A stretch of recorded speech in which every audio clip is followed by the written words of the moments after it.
Amém. Obrigado, queridos. Bom, meus irmãos, hoje nós somos o tamanho de uma classe da nossa escola dominical.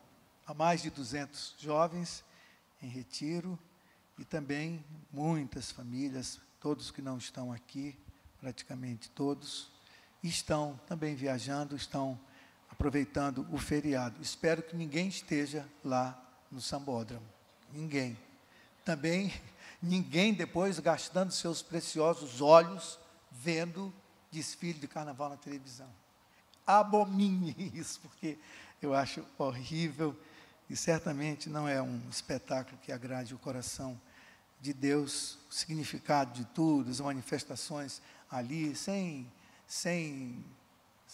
legalismo, coisas assim, mas apenas porque nós temos discernimento e queremos o bem da vida e para todos, para a vida de todos, da nossa cidade, do nosso país, dos nossos contemporâneos. Bendito seja, portanto, o nome do Senhor, porque nós tivemos a oportunidade de estar aqui juntos e nós vamos orar por todos, orar pelos que não puderam vir. Dou notícia a vocês do pastor José Dilson, que estava em casa aguardando o resultado de uns exames para a continuação do tratamento a que ele submeterá. Então, hoje pela manhã, enquanto nós estávamos aqui preparando-nos para iniciar o culto, ele estava indo ser internado novamente no hospital, porque passou a noite toda vagando dentro da sua casa, sem conseguir dormir, com dores, dor. Então, hoje pela manhã, um dos médicos que estão cuidando dele, pediram que ele fosse imediatamente, e ele está no hospital, aliviado das dores, recebendo um tratamento mais intensivo, sem a agressividade do medicamento oral, que ataca muito, visto que é um remédio para dor e anti-inflamatório, essas coisas que os médicos sabem explicar melhor. Mas queremos hoje à noite, ainda aqui, ao final, juntos com os irmãos que estão aqui, estamos orando pelo pastor José Dilson, que ele possa dormir hoje à noite, descansar, e que venha logo o resultado, e no tempo de Deus, com a orientação de Deus, com a resposta de Deus, para que ele receba a bênção do Senhor, mediante o tratamento, ou a notícia de não tem nada, e nós vamos repreender essa enfermidade como um ataque do adversário, que não tem nada em nós. Nós somos do Senhor, e José Dilson pertence ao Deus da glória. Queridos, nosso versículo, nós cantamos hoje pela manhã, daqui a pouco vamos cantá-lo também durante a ceia do Senhor, e eu quero lê-lo para nós termos uma ligeira meditação antes da gente comer o pão e beber o cálice. Hoje é dia de celebração da ceia do Senhor. João, capítulo 14, verso 21. Evangelho de João, capítulo 14, verso 21.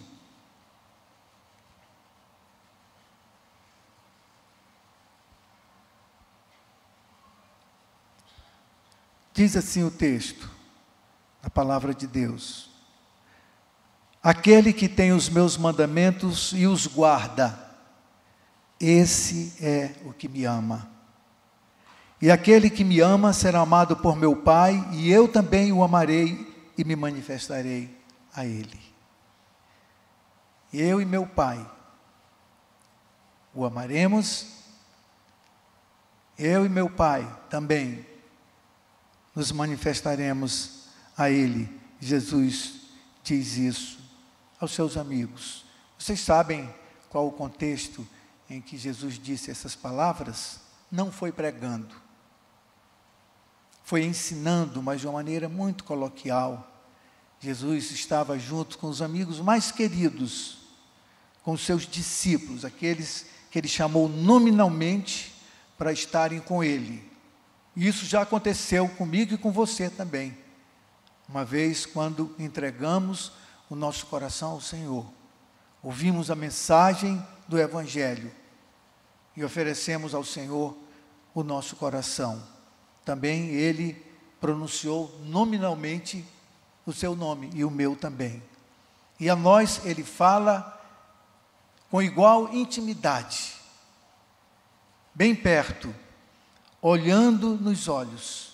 Foi por ocasião da última ceia, no cenáculo, rodeado com os seus discípulos, aqueles que andavam próximos a ele. Jesus, então, os ensinou e confortou os seus corações acerca da sua partida, que eles não estavam conseguindo entender direito, porém, certamente havia naquela ocasião um clima, uma suspeita de que alguma coisa muito grave estava acontecendo, pois quando lemos os evangelhos, verificamos que alguns dos seus discípulos disseram: Senhor, o Senhor não deve ir para Jerusalém, porque estão procurando tirar-te a vida, te prender. E Jesus demonstrou que ele estava voltado para Jerusalém e que ele iria para Jerusalém. Ele estava cumprindo toda a vontade do Pai em sua vida, em seu coração, que dizia respeito à redenção de todos nós. Uma ocasião, um deles disse, não sei em que situação ou como ele falou aquilo, se falou apenas para os outros ou olhando para Jesus, então vamos e vamos todos morrer juntos. Então eles sabiam que alguma coisa muito grave estava próxima. E Jesus então, baixinho, de uma maneira coloquial, falou a eles: quem tem os meus mandamentos e os guarda, esse é o que me ama. Meus queridos, e aquele que me ama será amado por meu Pai, e eu também o amarei, me revelarei a ele. Promessa maravilhosa. E aqui nós aprendemos algo que deve trazer sempre muito conforto, um conforto de coragem, um conforto de segurança, dispensando os efeitos ou a notícia que as circunstâncias que muitas vezes nos rodeiam tentam imprimir em nosso coração. Jesus nos ensina que devemos obedecer a Deus, porque reconhecemos este amor que já o Senhor devotou por nós e o revelou. Aquele que me ama, esse que tem os meus mandamentos e os guarda, esse é aquele que realmente me ama. Jesus nos diz que a obediência a Deus é o sinal de amor, assim como o amor é a marca do discípulo. Pouquinho atrás, pouquinho antes, capítulo 13, do mesmo evangelho de João, Jesus tinha dito aos seus discípulos que vocês todos serão identificados como meus discípulos. Ele disse: pelo amor com que vocês amam uns aos outros. O amor que marca vocês. 13:35, Jesus diz isso aos seus discípulos. O amor no nosso coração é uma marca. E o amor, ou o sinal de amor, reflete-se na obediência, quando nós recebemos a palavra de Deus e nós então retornamos ao Senhor com o nosso coração entregue em suas mãos. A obediência não necessariamente produz o amor. Jesus não está tentando, daquela maneira tão humana que nós conhecemos muito bem, nos encurralar e nos obrigar a fazer o que Ele quer, dizendo: se vocês me amam, então vocês farão o que me agrada. Não, não é assim que Jesus está falando, não é esse o clima. Jesus, ao contrário, está ensinando que obediência e amor andam juntos, porque só o amor se esforça para fazer a vontade daquele a quem ele ama, a quem ele é devotado. Só o amor se esforça para encontrar um meio de obedecer.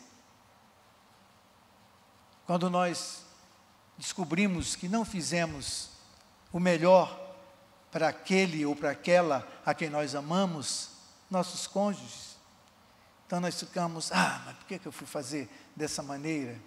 Perdi uma oportunidade de selar com mais ternura, com mais entrega, com mais altruísmo, com mais dedicação, porque eu amo, porque eu quero o melhor. Jesus, então, ao contrário de estar chantageando, você me ama? Então eu quero ver se você me ama, obedecendo o que eu mando você fazer. Não é assim. Jesus disse, aquele que tem os meus mandamentos e o guarda, esse é o que me ama. É um sinal, é o amor. Está fazendo isso porque me ama, e não para ser reconhecido por mim como alguém que apenas obedece. Jesus vê o amor que está no nosso coração.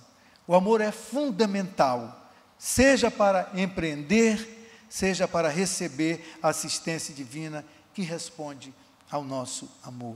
Não devemos nos cansar de repetir. Vejam, meus irmãos queridos, como é que deve ser? Devemos dizer, porque eu amo a Jesus. Porque eu amo a Jesus, o Pai me amará. Isto é verdade.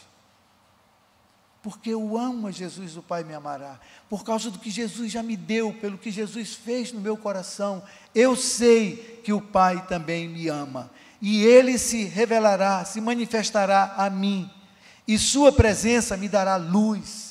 Sua presença me dará alegria e forças para fazer tudo o que é certo e bom.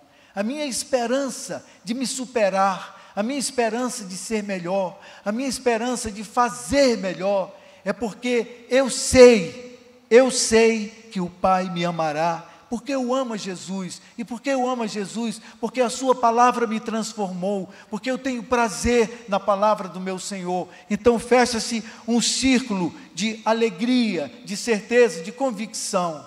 Deus finalmente me deixará ver a sua luz, a alegria, as forças que eu preciso para fazer o que é bom, para fazer o que é certo. Não devemos nos cansar de focar, de estabelecer a nossa mente em seu amor e em sua bondade, a fim de que o amemos cada vez mais e mais e mais e mais. A leitura da Bíblia, a meditação na palavra e a oração são preceitos designados para tornar gente como nós cada vez mais sensíveis e receptivos ao reino dos céus trazido por Cristo, mesmo vivendo num mundo que se opõe a Deus.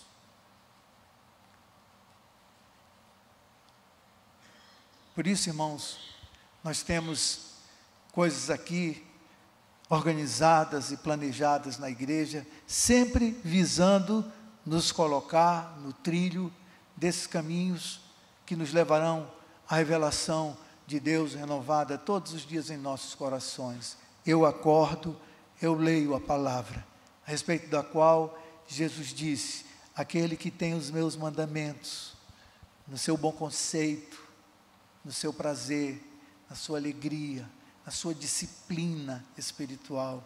Eu leio a palavra do meu Deus, a carta do meu Deus para mim. Nela medita, guarde em seu coração. Coisa boa é pensar no poder e no amor revelado nas suas palavras. Ninguém pode mudar, ninguém pode rasgar essas páginas, ninguém pode apagar. Quantas Bíblias já foram rasgadas? Quanta gente já morreu por causa do amor e o apego a esta palavra? No entanto, ela continua viva,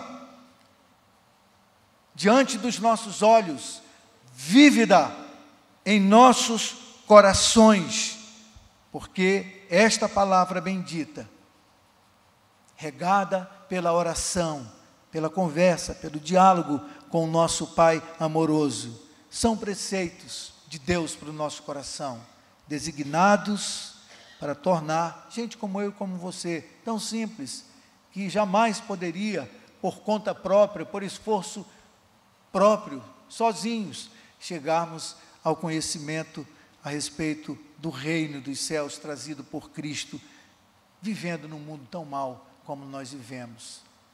Talvez você tenha uma experiência parecida com a minha. Eu nasci na igreja. Sabiam disso, irmãos? Minha vida é uma vida muito, muito feliz, fui muito privilegiado.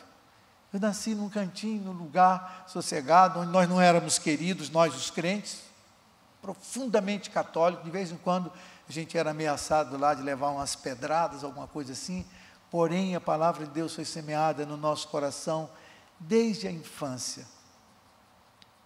E nós então crescemos, estabelecidos como famílias ali, naquele lugarejo, aprendendo a amar a Deus, aprendendo a pavimentar o nosso caminho pela obediência, em amor, pela palavra de Deus.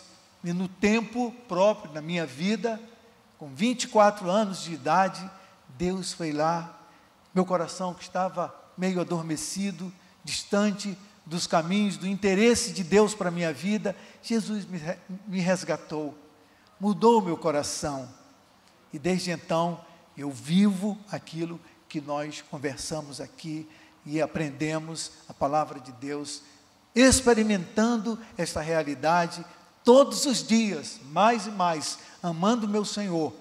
Por conta disso, amando a minha igreja, amando vocês, amando até aqueles que não nos amam, que não gostam de nós, sabendo que a vida deles pode ser transformada e eles então serão como nós também, amando o Senhor, amando a verdade, amando a boa ética, amando fazer o bem, amando doar-se, dar-se para aqueles e por aqueles que estão pertinho de nós. Eu sei que isso acontece com as pessoas.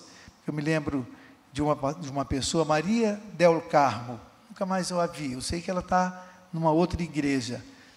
Um tempo atrás aí, alguém da igreja deu-lhe um CDzinho, ou foi uma fita cassete, nem me lembro o que era naquele tempo.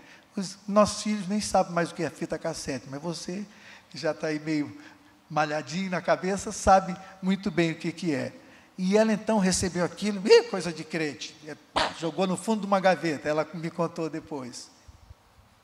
Passaram-se os anos, e ela foi numa reunião de casais jovens, com a gente ali, eu, Emília, e um grupo de casais aqui da igreja, gente que agora está dessa idade aqui, 66, palmilhando o 67, parênteses, porque vocês sabem quando a gente aniversaria, no segundo seguinte você começou a gastar o seu ano, que você vai celebrar o aniversário, e que diz até o último minuto que você ainda não tem a idade por vir, né? Chega a hora do aniversário, 8 horas da noite, se alguém perguntar assim, quantos anos você tem? Daqui a pouco eu vou ter tantos anos. Nada, você já está dentro deles, gastando, eu já estou gastando os meus 67 anos. Mas voltando aqui, então a Maria Del Carmen foi nessa reunião, e ela ali ouviu a palavra de Cristo, Jesus acendeu a luz no seu coração, e ela ficou super feliz, gostou do que ouviu, sua vida foi transformada, do seu marido,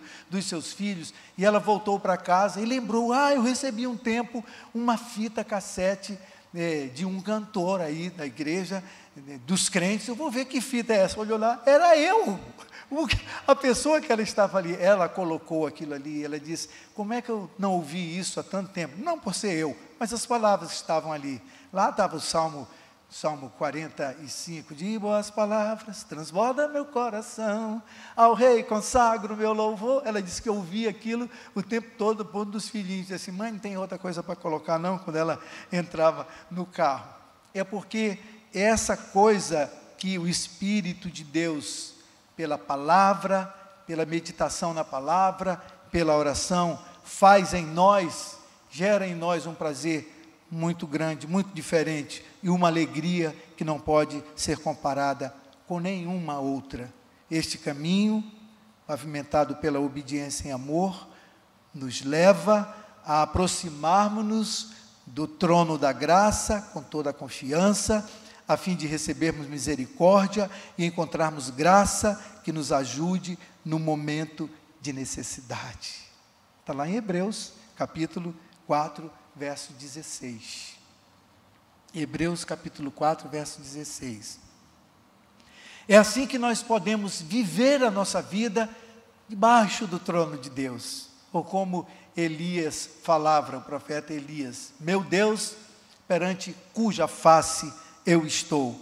É assim que nós podemos viver as nossas vidas sob a face do nosso Deus. É isso que torna o jugo de Cristo suave e o fardo de Jesus leve, uma vez que encontramos os meios de estar com Ele. Seus mandamentos não são penosos. Jesus nos desafia a vivermos a vida cristã autêntica, aquela em que Ele diz: aquele que quer seguir comigo, tome a sua cruz e venha após mim. Sacrifício. Aquele que quer sofrer o sofrimento de Jesus, terá também no final as alegrias de Jesus. Uma vez que encontramos os meios de estar com Ele, nós vamos descobrindo os seus mandamentos não são penosos. Eu me lembro, era no tabernáculo, do lado de lá. Uma vez eu estava dando uma aula conjunta e eu falei uma coisa que eu sentia no meu coração. Eu disse: olha, tem muita gente que fala, a vida cristã é uma vida muito difícil. E a pessoa toma como base textos que Jesus diz: o Filho do Homem não tem onde repousar a cabeça. As raposinhas têm lá os seus covis, os passarinhos têm os seus ninhos, lugar, mas o Filho do Homem não tem onde repousar a sua cabeça. Isso era Jesus falando com alguns que queriam segui-lo. Ele disse: o caminho é assim. O que Jesus estava dizendo? Olha, não dá para enfrentar essa barra não, porque vocês não vão aguentar. Não é isso. Nós lemos Jesus dizendo: venham a mim, todos vocês estão cansados, sobrecarregados, eu vos aliviarei. Tome sobre vocês o meu jugo.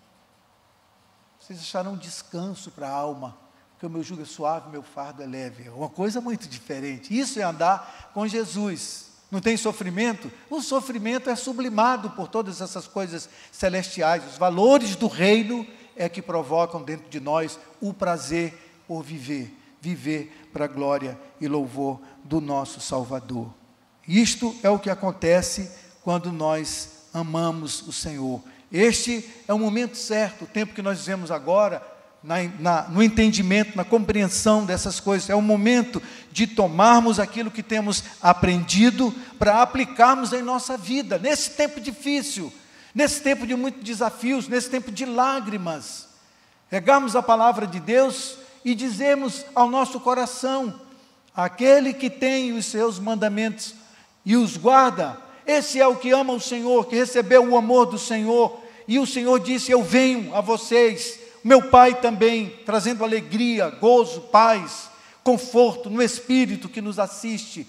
É a promessa de Deus para o nosso coração. Tomarmos esses ensinamentos, aplicarmos à nossa vida. Nós não somos indigentes espirituais à espera de um Deus, quem sabe se vai ouvir as nossas orações. Deus ouve todas as nossas orações.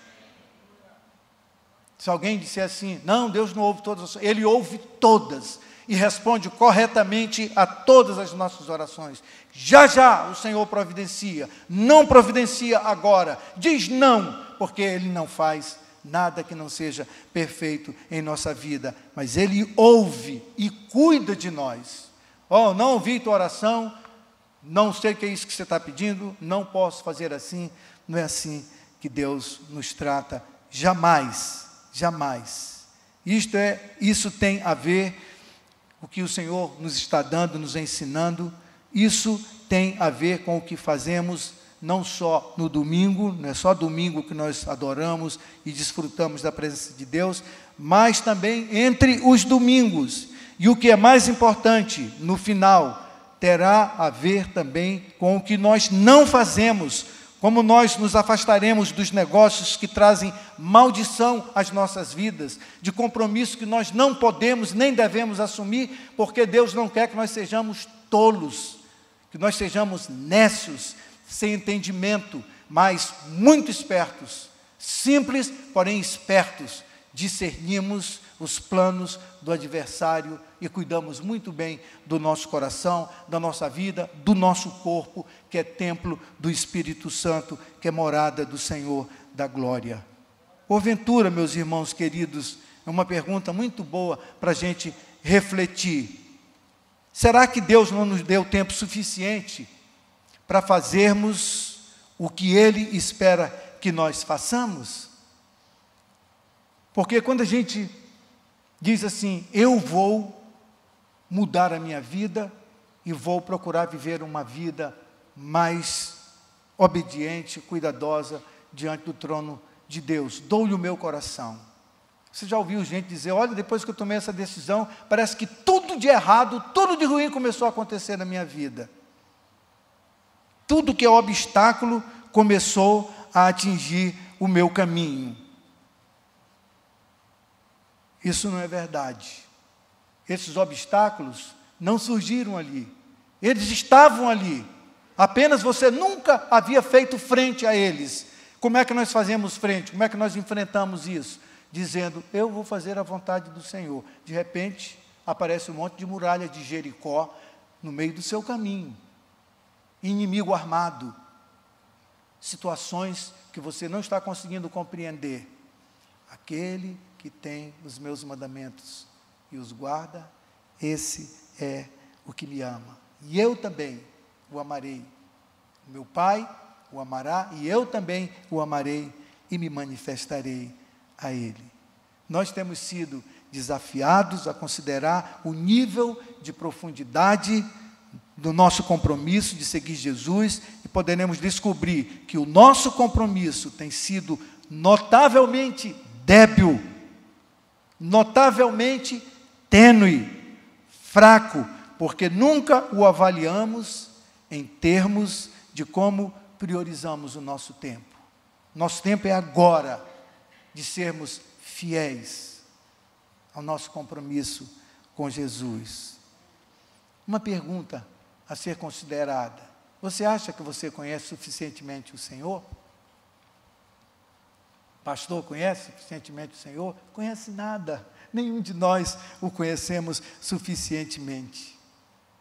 João 14, 21, nosso texto diz assim: aquele que tem os meus mandamentos e os guarda, esse é o que me ama, e aquele que me ama será amado por meu Pai, e eu também o amarei e me manifestarei a ele. É assim mesmo, a história é essa, o estabelecido por Deus é assim, todos os dias o Senhor se manifesta a nós, e nós então passamos a o conhecer mais. Mas continua acontecendo o que o profeta Oséias mencionou no capítulo 6, verso 3, ele escreveu lá: conheçamos e prossigamos em conhecer o Senhor.